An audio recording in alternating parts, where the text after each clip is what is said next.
ఈ public administration అంటే ప్రభుత్వ పాలనా శాస్త్రం సివిల్ సర్వీస్ పరీక్షలు వ్రాసే పిల్లలకు సహాయపడుతుంది. ఈరోజు మనము చెప్పుకునే అంశం ప్రభుత్వ పాలనా శాస్త్రం అంటే పబ్లిక్ అడ్మినిస్ట్రేషన్. మానవుని జీవితము క్రమబద్ధం చేయగల సమాజంలో ఒక బలిష్టమైన సామూహిక శక్తిగా ప్రభుత్వాన్ని గుర్తించవచ్చు. ప్రభుత్వంలో రాజనీతి నిర్ణయములు, పాలనా నిర్ణయములు అని 2 తరగతుల నిర్ణయాలను ప్రజాస్వామ్య ప్రభుత్వ పద్ధతిలో మనము చూడవచ్చును. రాజనీతి నిర్ణయములు భారతదేశంలో పార్లమెంటులో తీసుకుంటారు. బడ్జెట్లో ప్రభుత్వ కార్యక్రమాలు ఇవ్వబడి పార్లమెంట్ ఆమోదం పొందుతాయి. ఈ కార్యక్రమాలను, నీతులను అమలుపరిచే బాధ్యత పాలనా విభాగం పనిలో రాజకీయాలకు చోటు లేదు. వుడ్రో విల్సన్ ఈ విషయాన్ని 1887లో ఒక వ్యాసంలో స్పష్టపరిచారు. తదుపరి అనేక వ్యక్తుల కృషి ఫలితముగా పాలనా శాస్త్రం ఒక ప్రత్యేక శాస్త్రంగా అవతరించింది. ఫ్రెడరిక్ టేలర్ ప్రతిపాదించిన శాస్త్రీయ నిర్వహణ పద్ధతి పాలనా శాస్త్రంలో కూడా చోటు చేసుకుంది. ప్రభుత్వ పాలన సమర్థవంతంగాను, పొదుపు లేదా ఉత్పాదకతతో కలిసి ఉండాలని పాలనా శాస్త్రజ్ఞులు ప్రతిపాదించారు. ప్రభుత్వ పాలనా శాస్త్రం పరిచయం. ప్రభుత్వ పాలన ఒక ప్రధానమైన సామాజిక శక్తి. మన వేదాంగములు, పురాణములు, రామాయణ, భారతములు రాజనీతిని, పాలనా సిద్ధాంతములను కలిగి ఉన్నాయి. కౌటిల్యుని అర్థశాస్త్రము రాజుకు సహకరించవలసిన ప్రభుత్వ ఉద్యోగులను, వారి బాధ్యతలను వివరించింది.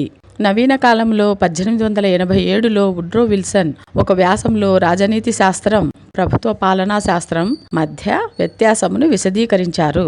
శాసనానికి కార్యరూపం కల్పించే కార్యాన్ని పాలన అంటారు. హార్వీ వాకర్ అర్హత గల అధికారం ప్రకటించిన ప్రభుత్వ విధానాన్ని వాని ఉద్దేశ సాఫల్యం కోసం అమలుపరచడాన్నే ప్రభుత్వ పాలన అంటారు. ఎల్డి వైట్ పాలన అడ్మినిస్ట్రేషన్ అంటే ఏమిటి? ఒక లక్ష్య సాధన కోసం వ్యక్తులను, వస్తువులను వ్యవస్థీకరించి ఉపయోగించడమే పాలన. జేమ్స్ మ్యాక్కానీ కోరుకునే లక్ష్యాలను సాధించడానికి మానవ వాస్తు వనరులను నిర్దేశించడమే పాలన. ఫిఫర్నర్ పై నిర్వచనముల నుండి మనము ప్రభుత్వ పాలనను ఈ వాక్యంతో స్పష్టము చేయవచ్చు. ప్రభుత్వ విధాన సాధన కోసం వ్యక్తులను, వస్తువులను వ్యవస్థీకరించి, నిర్దేశించి ఉపయోగించడమే ప్రభుత్వ పాలన. ప్రభుత్వ పాలన పరిధి 2 ఆలోచనలు ఉన్నాయి. 1 నిర్వహణ దృక్పథం, 2 అభిన్న దృక్పథం. నిర్వహణ దృక్పథం అంటే నిర్వహణ దృక్పథం అభ్యాస విషయంలో ప్రభుత్వ పాలనా పరిధిని నిర్వహణ విధులకు పరిమితం చేస్తుంది.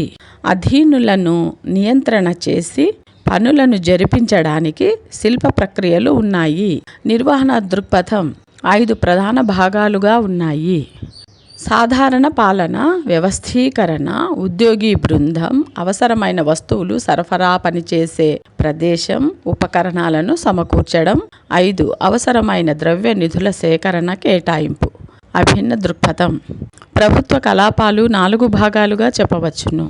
నిర్వహణ, సాంకేతిక పని, గుమాస్తా పని, 4 శారీరక శ్రమ. ఈ 4 భాగాలు ప్రభుత్వ పాలనా పరిధిలోకి వస్తాయి. ప్రభుత్వ పాలనా శాస్త్రం ఈ 4 భాగాలను కలిగి ఉండాలి. ప్రభుత్వ పాలనా శాస్త్రం ప్రధాన అంశాలు: 1 పాలనా సిద్ధాంతం, 2 అనువర్తిత పాలన. సిద్ధాంతములో పాలనాధికారులు విధులు, ఆ విధులను నిర్వర్తించడానికి ఉపయోగించవలసిన పద్ధతులు వివరించబడతాయి. అనువర్తిత పాలన పాలన చేయవలసిన రంగాలు. వాకర్ 10 రంగాలను సూచించారు. రాజకీయ నాయకులకు సహాయం, శాసన నిర్మాణ విధులు.